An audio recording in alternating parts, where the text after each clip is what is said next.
ওরা কারা ভাই যারা আমার মতো রাতের বেলা বাগানে আসে? রাতের বেলা বাগানে আসার একটা অবশ্য কারণ আছে, সেটা হচ্ছে দিনের বেলা ওই পোকাগুলো দেখা যায় না, যে পোকাগুলো শুধুমাত্র রাতেই আসে।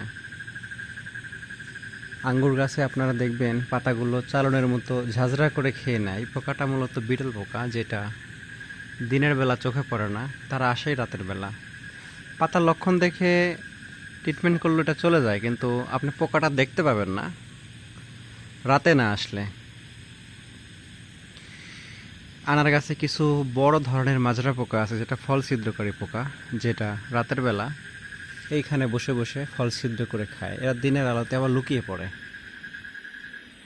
এই সকল পোকাকে রাতের বেলা আসলে দেখা যায়।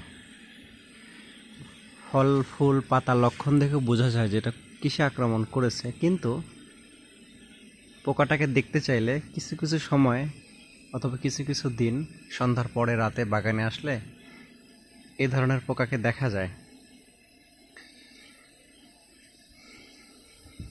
তারপরে মাঝে মাঝে গাছে পানি দেওয়া হয়েছে কিনা দেখতে আসি।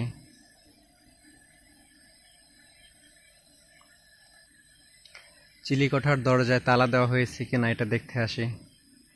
কোনো কোনো দিন দিনে সময় পাই না, রাতে একবার চলে আসি বাগানে।